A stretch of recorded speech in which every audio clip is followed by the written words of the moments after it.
Bonjour à toutes et à tous, ici Light Moderne. D'après mes statistiques YouTube, ça me dit que mon public est composé essentiellement de la tranche d'âge des 18 à 34 ans. Eh bien j'espère que vous êtes en bon terme avec vos grands-parents et qu'ils vont bien. En cette période de crise sanitaire, les seniors, nos chers papis et mamies, voire nos parents proches de la retraite pour certains, traversent une période particulièrement difficile et incertaine. Plus que jamais, nos aînés sont en situation de vulnérabilité physique et émotionnelle. Le moment idéal de les obliger à regarder des cartoons japonais sexuels et violents!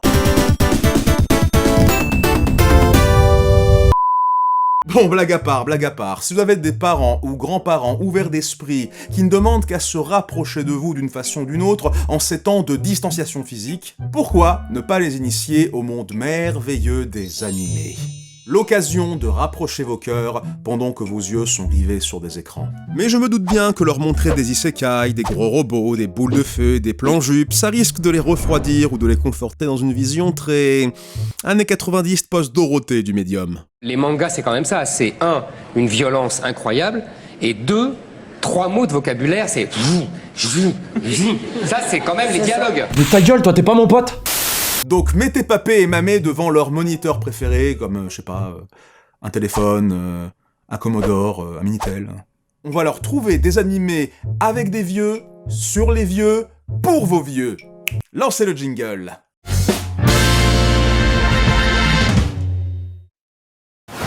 Oh là là, mais que fait ce jeune sur son portable? Je suis vieux.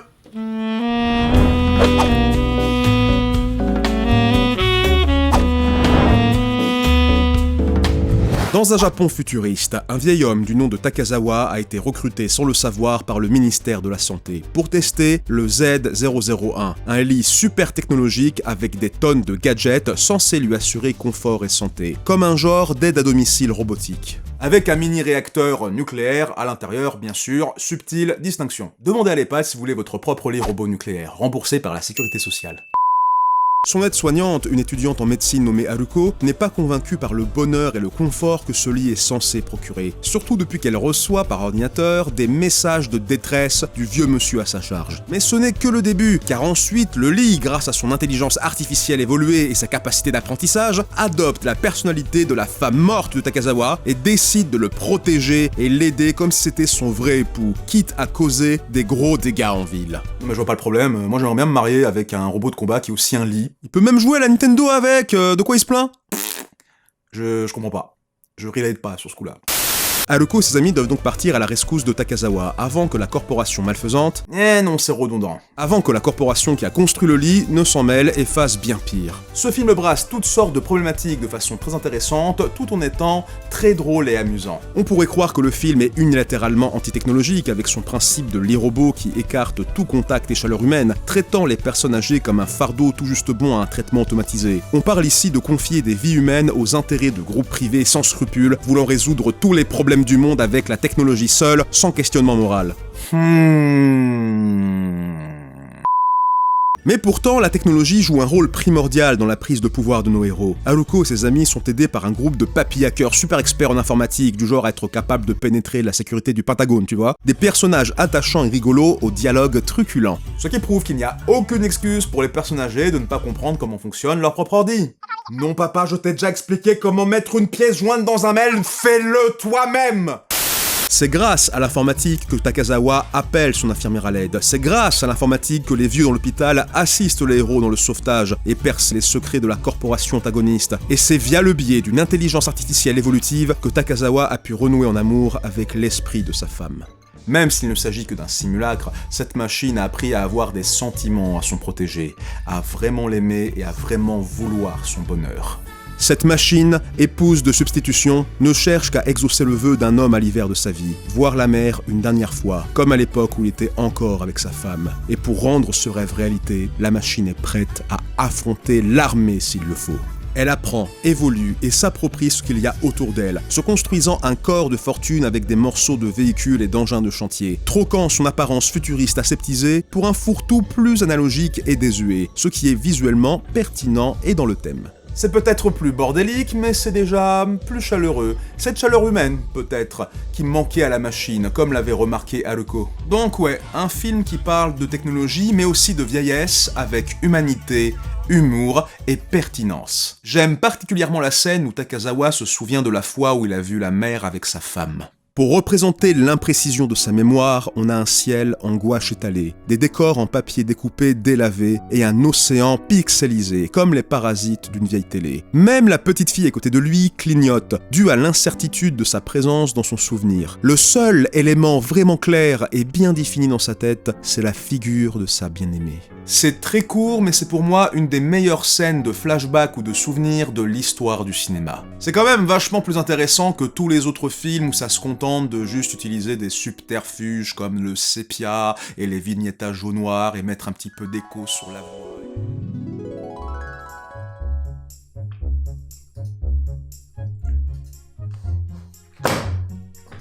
Mathias ? Oui? C'est quoi ce flashback de merde là? C'est du sépia, Bah oui. avec un vignettage noir en contour. Ah oui. Un vignettage noir en contour. Mais c'est comme ça qu'on fait? Casse-toi. Hein? Casse-toi. Casse-toi.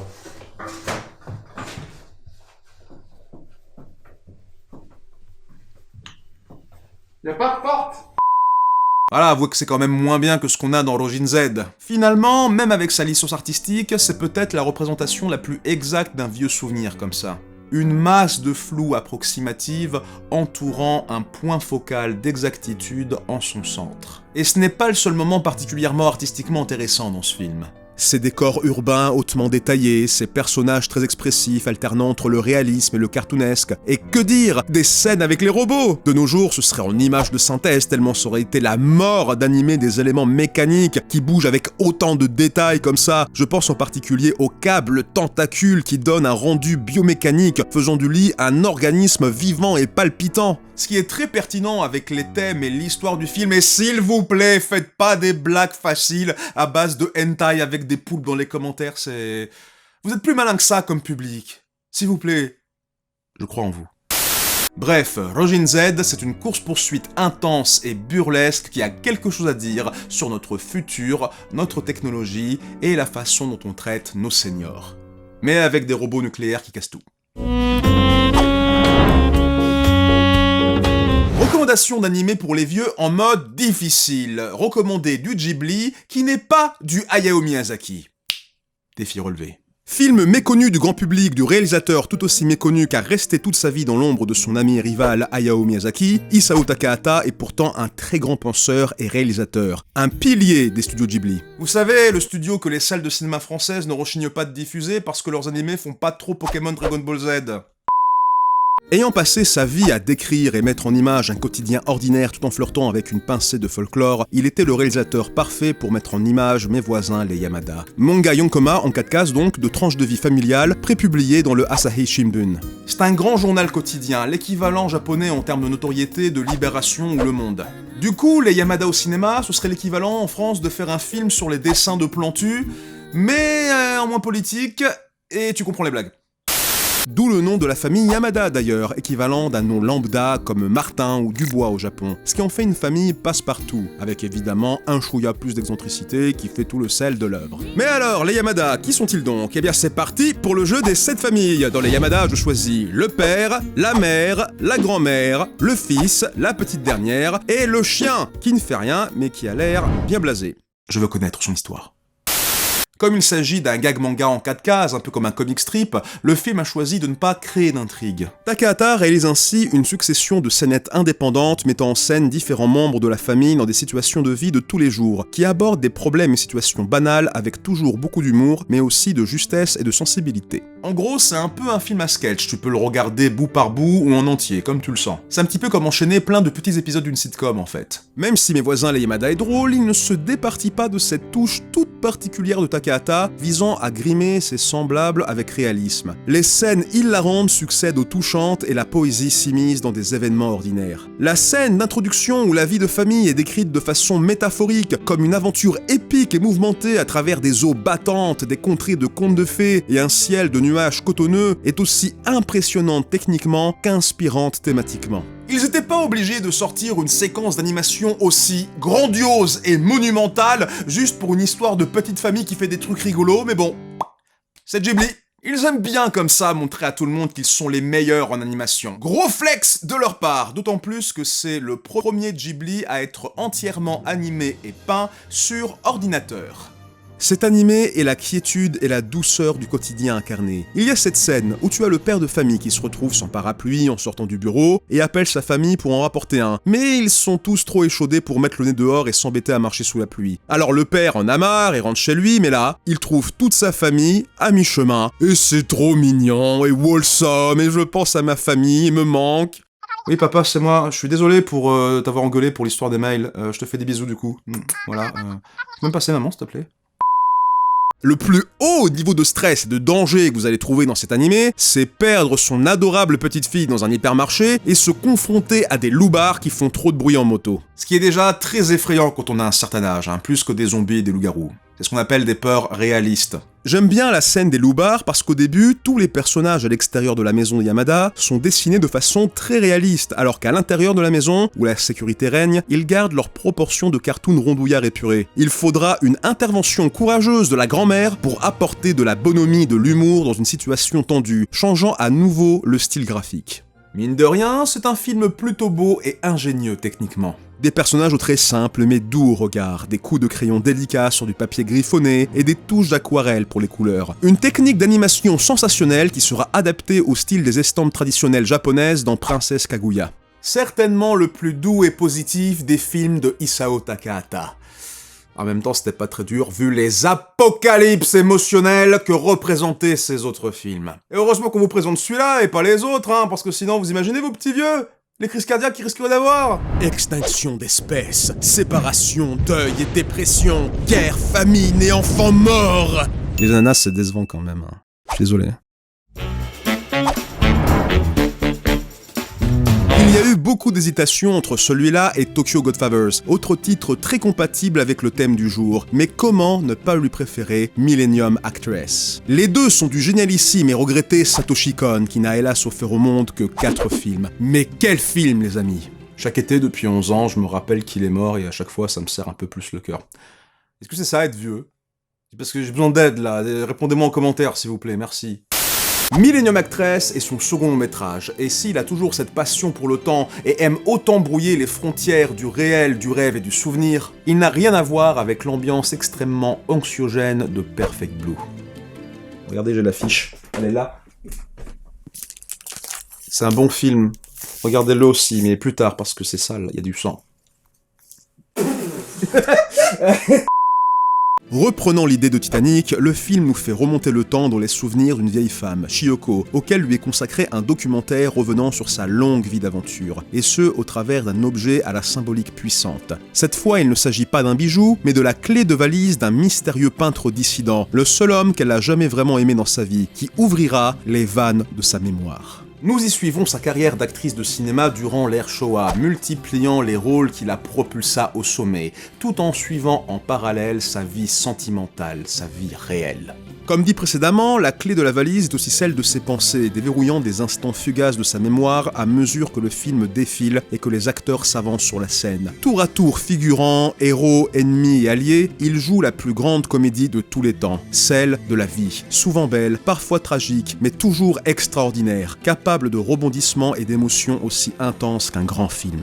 En fait, pour l'actrice, sa vie et ses films sont intrinsèquement mélangés. Chaque long métrage dans lequel elle a joué est un peu une métaphore de sa vie sentimentale à une époque donnée. Elle passe de l'un à l'autre comme si sa vie et ses films se confondaient, se mélangeaient pour ne former qu'un seul vécu. C'est majestueusement représenté par le montage où on transite entre différents films et époques de la vie de Chiyoko avec une fluidité ébouriffante. Quand je disais que Rojin Z avait une façon très intéressante artistiquement de dépeindre un vieux souvenir, et ben là, c'est tout le film qui est comme ça.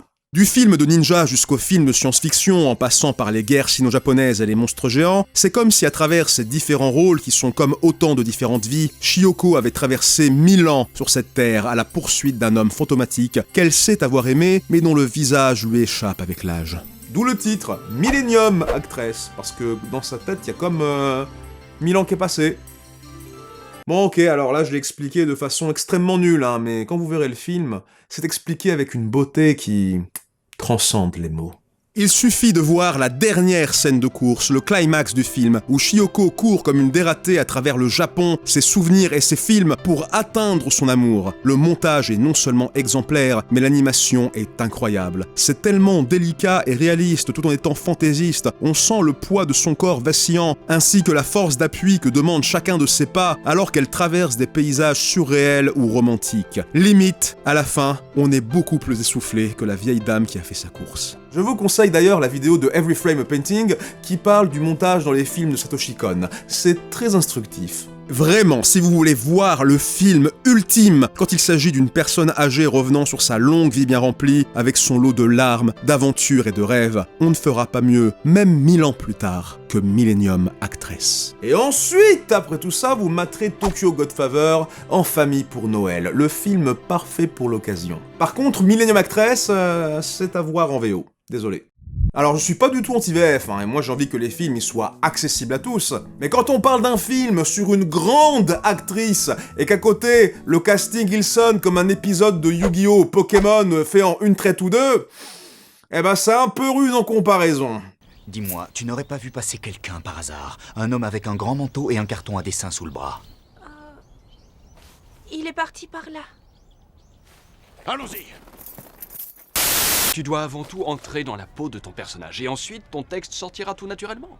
Oui, monsieur. Je te l'avais pourtant dit. Ce rôle n'était pas pour une débutante. Il me manque. Oh, il me manque tellement, j'ai envie de le voir. Et voilà, c'était 3 animés pour initier Papy et Mamie au monde merveilleux de l'animation japonaise. N'hésitez pas à faire part de vos suggestions dans les commentaires si vous avez vous-même des conseils d'animés pour vos grands-parents. N'hésitez pas aussi à en discuter entre vous et à me dire si le concept de cette vidéo vous a plu. Ah. Allô papa? Oui, allô fiston, c'est pour te dire que je vais suivre tes conseils et regarder un animé avec ta mère ce soir. Ah, ça fait plaisir. J'ai trouvé une cassette dans le grenier qui t'appartenait, je me suis permis de piocher dedans, tu vois. Ah. Sur la jaquette, il y a marqué un truc, attends, Urutsuki Nochi, je crois. Papa, non! N'hésitez pas à aller plus loin dans l'expérience de mes chroniques, mais cette fois-ci en live, que ce soit de discussion ou de jeu, en allant sur twitch.tv/ermitmoderne. Bravo à GPM pour son aide précieuse dans la création de cette chronique, notamment le montage. Je vous invite à laisser un pourboire sur Tipeee et Utip pour m'aider à rémunérer son travail et sortir plus de vidéos. D'ailleurs, merci d'avoir vu cette vidéo jusqu'au bout. Si vous l'avez aimé, n'hésitez pas à liker, commenter, vous abonner et me soutenir financièrement sur Utip. Vous aurez même accès à des avant-premières. Vous pouvez devenir un Fire Tipper, soutenant de multiples créateurs en plus de moi en ne donnant qu'une fois, ou en achetant les t-shirts, sweatshirts et autres goodies Ermite Moderne. Tous les liens sont dans la description. Et merci 1000 fois à ceux qui me soutiennent aussi sur Tipeee depuis des années. Votre fidélité me comble vraiment. Si vous voulez faire partie vous aussi du club des tipeurs et accéder à des avant-premières, le lien du Tipeee est dans la description aussi. Gros merci aussi à Damien Heller pour avoir aidé sur le texte. J'espère qu'en ces périodes d'incertitude et de confinement, je vous ai donné des bons conseils d'animés à voir seul ou en famille, et je vous dis à bientôt pour de nouvelles chroniques.